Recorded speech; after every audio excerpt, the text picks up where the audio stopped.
পুজো special kachori সাথে নিরামিষ আলুর দম এভাবে বানিয়ে দেখতে পারেন। নমস্কার, আমি কাকলিস কিচেন অ্যান্ড লাইফস্টাইল চ্যানেলের আবার একটা নতুন রেসিপিতে সবাইকে স্বাগত জানাই। তো চলুন রেসিপিটা শুরু করা যাক। রেসিপিটি প্রথম থেকে শেষ পর্যন্ত দেখার জন্য অনুরোধ রইল।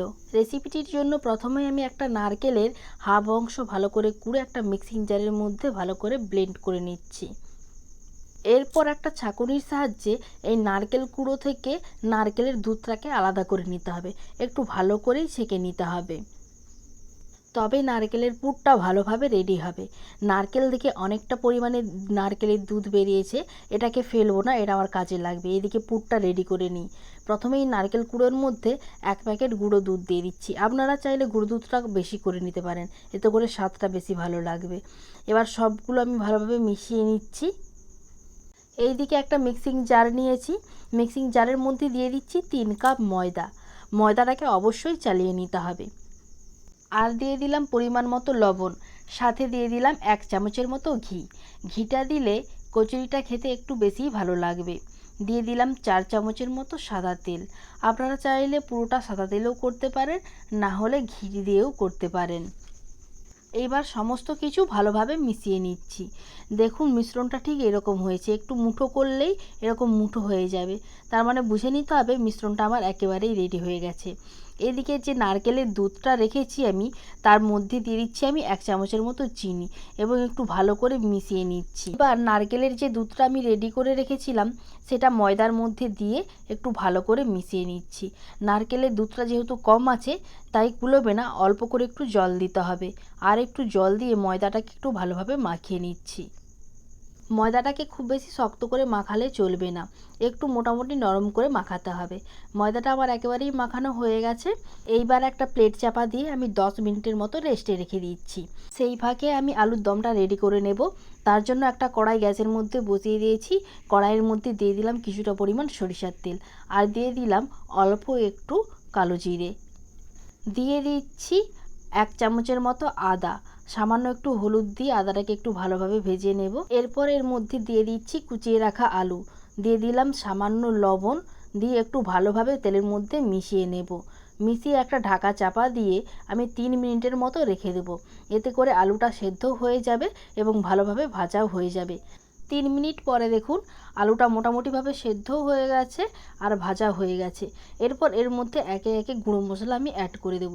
প্রথমে এর মধ্যে দিয়ে দিচ্ছি একটা বড় সাইজের টমেটো কুচি, আর দিয়ে দিচ্ছি হলুদ গুঁড়ো, আর দিয়ে দিচ্ছি লঙ্কা গুঁড়ো, দিয়ে দিলাম 1/2 চামচের মতো জিরা গুঁড়ো, 1/2 চামচের মতো ধনে গুঁড়ো, আর সামান্য রেড চিলি পাউডার। এইবার সমস্ত গুঁড়ো মশলা দিয়ে আমি একটু আলুর সঙ্গে ভালোভাবে ভেজে নেব। মশলাটা আমার কষানো হয়ে গেছে। এরপর এর মধ্যে দিয়ে দিচ্ছি আমি পরিমাণ মতো জল। জলটা দিয়ে আবারও একটু নেড়ে চেড়ে একটা ঢাকা চাপা দিয়ে আমি 5 মিনিটের মতো রেখে দেব।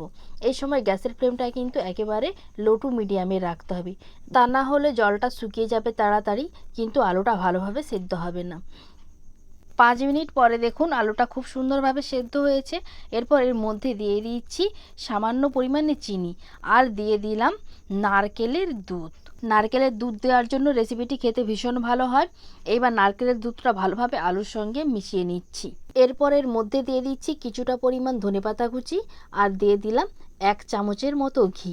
ঘি দিলে রেসিপিটি খেতে ভীষণ ভালো হয়, আর নারকেলের দুধ থাকার জন্য রেসিপিটি তো ভালো লাগবেই।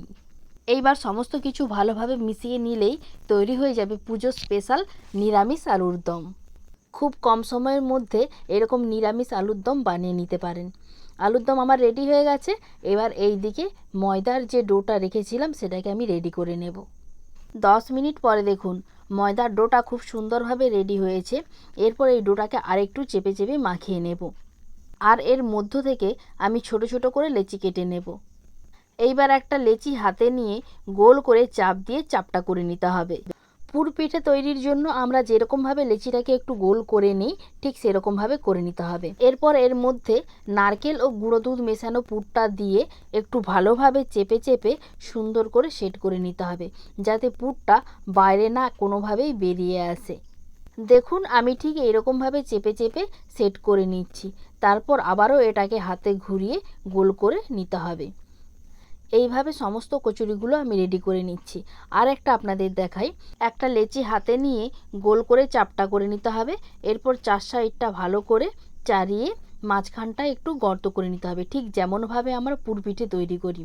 এরপর মাঝখানে আমি নারকেল ও গুঁড়ো দুধ মেশানো পুরটা দিয়ে দিচ্ছি, দিয়ে চার সাইডটা একটু ভালোভাবে সেট করে নিতে হবে যাতে ভেতরের পুরটা বাইরে বেরিয়ে না আসে। দেখুন আমি ঠিক এরকমভাবে সেট করে নিয়েছি। আবারও হাতে গোল করে ঘুরিয়ে নিচ্ছি। এরকমভাবে সমস্ত লেচিগুলো আমি রেডি করে নিচ্ছি। সমস্ত লেচিগুলো আমার রেডি হয়ে গেছে। এরপর একটা লেচি নিয়ে একটা বেলনি কাঠ দিয়ে হালকা করে চাপ দিয়ে গোল করে নিতে হবে। দেখুন আমি যেরকমভাবে করছি, খুব বেশি মোটা করা যাবে না, মোটামুটি একটু পাতলা রাখতে হবে। এইভাবে সমস্ত লেচিগুলো আমি রেডি করে নিয়েছি। এরপর ভাজার জন্য একটা কড়ার মধ্যে তেল গরম করতে দিয়েছি। তেলটা ভালোভাবে গরম হয়ে এলে এর মধ্যে একটা লেচি ছেড়ে দিচ্ছি। এরপর সাইড দিয়ে খুন্তি দিয়ে তেলটা একটু ছিটিয়ে দিতে হবে, তাহলে কচুরিটা খুব সুন্দরভাবে ফুলে যাবে। দেখুন কত সুন্দরভাবে ফুলে গেছে। এরকমভাবে সমস্ত কচুরিগুলো আমি ভেজে নিচ্ছি। এইভাবে বাড়িতে একবার বানিয়ে দেখবেন, খেতে ভীষণ ভালো হয় এবং নারকেল ও গুঁড়ো দুধ থাকার জন্য কচুরিটা এমনিও খাওয়া হয়ে যায়। কচুরিগুলো আমার রেডি হয়ে গেছে। এরপর আলুর দমের সাথে আমি কচুরিটা পরিবেশন করে নিচ্ছি।